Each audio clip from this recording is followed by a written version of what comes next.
at Down on the Farm Radio headquarters. Walk with us down the hallway past all the family pictures that have been hanging there for generations. Come on into the kitchen. We're going to sit down at Granny Marble's kitchen table, talk about the things that are affecting agriculture, and old Hop Sing is going to fix us a big old heaping helping of ag lunch. I'm going to pour the guy's tea. He's going to make the important stuff like the jalapeno gravy, the chicken fried steak, the yeast rolls, and a cold cucumber salad. But before he does that, let's take a look at ag weather for, just one of the communities here in Down on the Farm Country today. Let's utilize Giddings.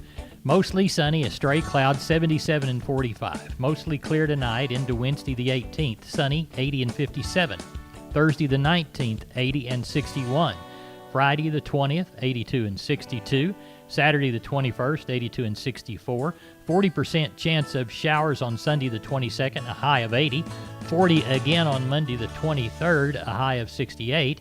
And then a 40% chance on Tuesday the 24th with clouds, 75 the high, 57 the low. Neighbors, so there is a chance of rain in some parts of Down on the Farm Country. Let's take a look at our commodities of ag interest, kind of a shotgun quick look at them. March corn, 426 and a half, up 2 1/4. March Kansas City hard red winter wheat down 6 1/4, 560 and a half. March number 2 cotton down 41, 71.17. February live cattle at 52.50 at 112.55. January feeder cattle up 62.50 at 138.55. December West Texas intermediate crude down 38, 40.95. Neighbor, there's cattle in the alleyway at Abilene Livestock. Henry Pickett's on the line with us. Henry, talk to us about how the sale is progressing today.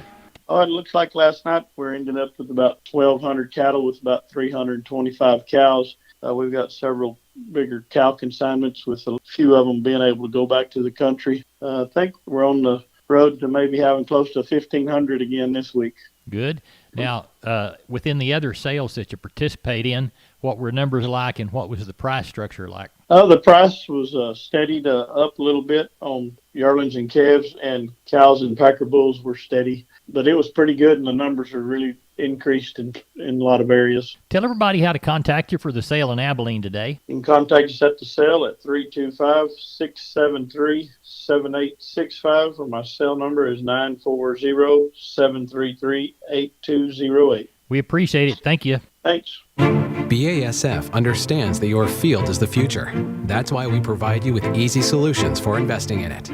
Rewards Beyond Rebates helps you find the ultimate reward at harvest through better agronomics, not a rebate. And with the BASF financing program, it's easier than ever to expand your operation with better terms and less requirements for investing. Learn more at rewardsbeyondrebates.com. BASF, we create chemistry. Always read and follow label directions.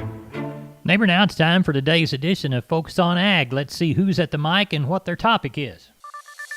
The reopening of a lamb processing plant in San Angelo. I'm Kerry Martin with Focus on Agriculture on the Texas Farm Bureau Radio Network. The reopening of the old Rancher's Lamb processing plant in San Angelo is moving forward, but it's just a bit behind schedule. We were shooting for the 1st December. Now we're thinking more, towards the middle, maybe the 3rd week of December. That's Jeff Hasbrook with Double J Meat Processing and Lamb Feeders. His family business bought the plant and is in the process of getting it ready for full harvesting and fabricating of lambs. We're still hopeful for a December startup. Everything's coming along good. The plant looks good. So we're still plugging right along. More guys are showing up, to do work, and the contractor's putting more guys on all the time. So it looks good. Looks really good. And while the rehabbing of the facility continues, other work is going on behind the scenes to be ready for the startup next month. We've got 10 or 12 people hired. We're taking applications. We've got a list of people to call back. Once we do get a little bit closer, we've had our first FSIS inspection. They've given us a establishment number. So we're plugging right along. We're in pretty good shape. With Double J already being in the lamb feeding business, they'll have a ready supply of lambs to begin processing, but they'll also be buying from local Texas producers. We're big feeders in Colorado. We've got lambs on feed in Colorado right now. We're shipping those to different places for some of our customers. So once we open the doors here, that will move to this location here in San Angelo. And then we will hope to buy some local lambs from lamb producers also in the area. The plant closed in 2005 and has been sitting idle ever since, so Hasbrook says there is still a lot of work to do. He's hoping for a startup during the third week of December. There's no typical growing season. Each one brings different challenges. So what if this year we do something different? Like stepping up to Altura, a powerful at-planting technology from Nutrient Ag Solutions. Step up to extended nutrient efficiency and plant performance. Step up to better productivity and profitability in your fields. Take your fertility program to the next level with Altura, powered by C2 technology. Talk to your Nutrient Ag Solutions crop consultant or visit lpi.ag/stepup to learn more. Conventional wisdom says that you get what you pay for, and conventional wisdom is right. You won't find Crystalix in the bargain aisle, but it will always get optimal performance out of your cattle. Whether you feed it in a steel or plastic barrel or our sustainable single-trip bio barrel, Crystalix is more than just a supplement. It's an investment. With Crystalix, performance is served. Visit Crystalix.com to find a dealer near you. I'm Kerry Martin on the Texas Farm Bureau Radio Network. Neighbor, it's time for Hop Sing to ring that lunch bell. Plenty of chicken fried steak, jalapeno gravy, lots of Nanny's yeast rolls, and a cold cucumber salad. I'm pouring the iced tea because that's the hardest job. While I pour that iced tea, let's talk to Ken Jordan, Jordan Cattle Auction. He had a sale in Mason yesterday that my son Reagan attended, he and his uncle Brett Mitchell. They had a good time buying cattle and visited with Ken. Ken, they said you had a good sale. Talk to us about it. You bet, Larry. Went up 1,476, just a few head shy of the 1,500. I thought overall the market opened up this week again, steady tone after the last 2 weeks of increases that we had. I thought all calves and yearlings all sold with good demand. Quality was very good today. Stock steers and heifers, I would say probably both sold fully steady. Had a group of steers. There's 9 of them in the draft. Weighed 551, bought $1.50 a pound. As $826 on those. Feeder steers and heifers, I thought they all sold fully steady today. Had a set of 9 steers weighed 786, and they brought $1.19, right at $935 and change on those. Packer cows and bulls, they were steady. Really and truly today, we didn't have enough replacement cattle, enough bred cows or pairs to even test the market on that. So overall, though, this market after the last couple of weeks' big increases looks to be holding steady right now, Larry. Good deal. How's San Saba looking for Thursday? We got several deals of calves coming in, about 120 some odd weaned calves off one ranch that have been weaned for over 60 days will be there. Got a set of 5 to 7 year old Tiger Stripes cows, about 70 head coming off a ranch. I think they're bred to Hereford bulls. And then I got another set of black cows that are going to be there. And probably I got 2 or 3 other groups of calves. So I look for a real good run. We do have that special bull sale right at the beginning. We start at 10 o'clock this week on that and be through around 11:15 and start with our regular sale then, Larry.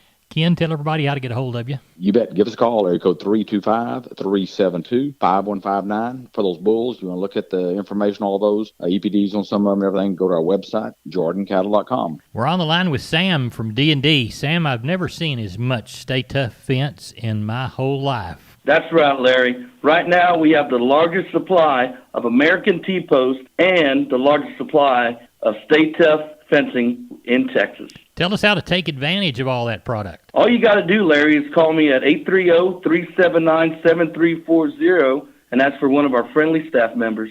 Now, neighbor, our cowboys have already eaten lunch, so we're going to send them over to Hallettsville to help Kim and Mike get those cattle sold at Hallettsville Livestock today. Regular sale on Tuesday. They will have one next Tuesday, and they had one last Tuesday. Kim, how'd that one go? Oh, the calf market was really good. Number one types were pretty much steady to strong compared to the week before, and some of the little lighter weights, they were sure enough higher than they were the week before. Packer cows and bulls, they were softer last week, had about 300 head on hand. Kind of top end of the cows, 43 to 58. Good heavyweight bulls, 77 to 81. We ended up with 25.03 last week. Our number one steer calves under 200 pounds, 155 to 205. Heifers, 140 to 185. 2 to 3 weight steers, 148 to 190. Heifers, 125 to 168. 3 to 4 weight steers, 145 to 195. Heifers, 122 to 165. 4 to 5 weight steers, 140 to 190. Heifers, 112 to 145. 5 to 6 weight steers, 124 to 160.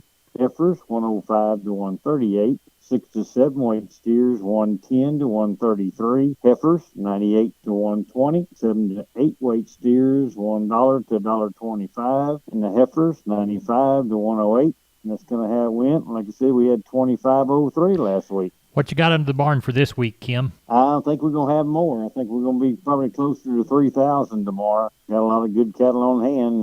I know we got like 10 or 12 little gray Brahman heifers from a couple of different guys. But then we got a few stocker cows that's dry in some spots. So somebody got room for a few little nice young cows. We also next week, we got several sets. We got some 30 Tiger Strike cows, 4 to 6 years old for next week. And we got about 30 F1 Brangus cows that are going to be like 5 and 6 year old cows. That's for next week. We got one little set of Brahman cows. They're older cows, and another set of Brayford cows. They're a little bit older. But we got several sets of real nice stocker cows for next week, and we do have a few on hand for tomorrow too. So if you need a few, you need to come see us. Tell everybody how to contact you, Kim Hagan. Hey, just try me on my mobile, 361-293. 4720. Try Mike on his, 361-293-4949. We'll be helped with anything. He's got to give us a call. Neighbor, now it's time for today's edition of Texas News and Views with my friend Tom Nicoletti. Tom, what's our topic? The 2020 sorghum crop in South Texas and the look ahead to 2021. I'm Tom Nicoletti with Texas News and Views from the Texas Farm Bureau Radio Network. More after these messages. Conventional wisdom says that you get what you pay for, and conventional wisdom is right. You won't find Crystalix in the bargain aisle, but it will always get optimal performance out of your cattle. Whether you feed it in a steel or plastic barrel or our sustainable single-trip bio barrel, Crystalix is more than just a supplement. It's an investment. With Crystalix, performance is served. Visit Crystalix.com to find a dealer near you.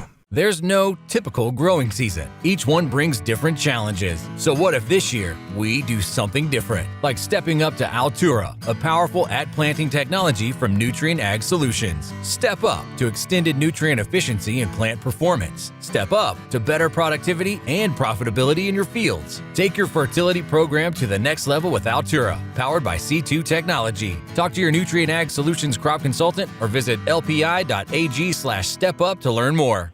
My guest today from the Coastal Bend is Scott Stanislav. He is DeKalb Asgrow Delta Pine technical agronomist for South Texas, covering from the Upper Coast through the Coastal Bend to the Rio Grande Valley. And Scott, thanks for being with us today as we do a recap on the 2020 grain sorghum season in your region of the state. It was a pretty interesting year for 2020 from the standpoint of grain sorghum production all across South Texas. We definitely started off very dry in a lot of areas. That crop kind of struggled for a while and it didn't look too bright there for a good while. And we actually ended up starting to catch some good beneficial rainfall at the most opportune time.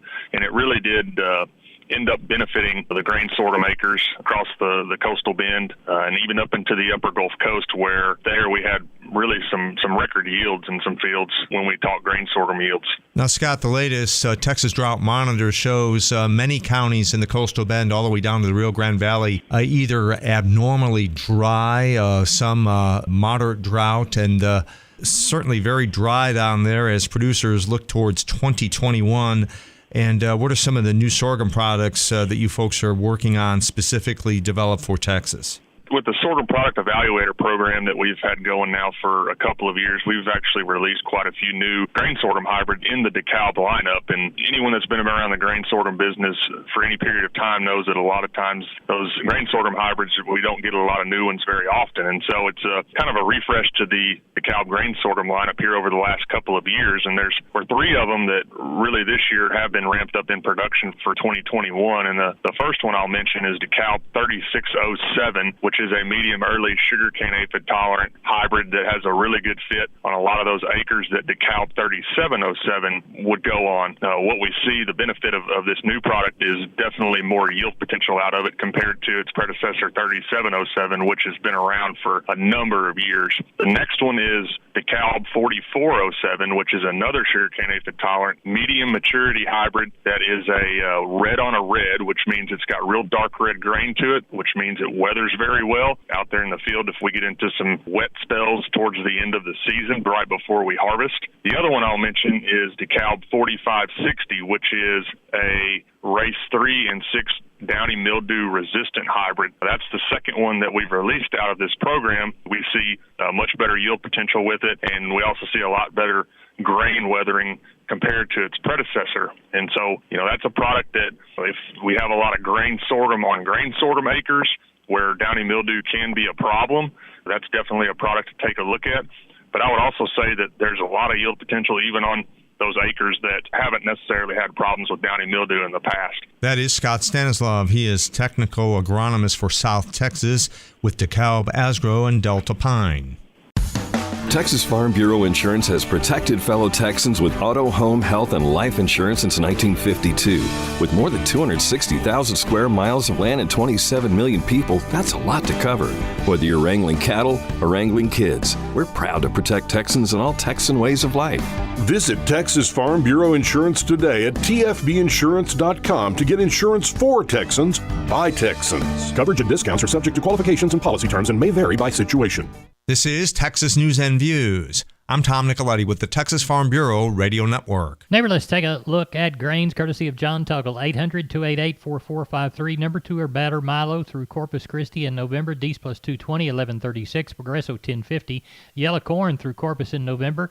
Dees plus 40, 456 and a quarter. Progresso 865 by the hundredweight. Hard red winter wheat through Corpus Christi in November. Dees plus 75, 633. We'll call Houston Dees plus a dollar bill, 658. Houston beans November delivery.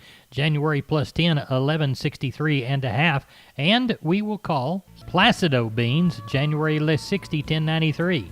7,315 bale of Texas cotton. Average price 67.08. Neighbor, that's it for Down on the Farm. I'm Larry Marble. Good day.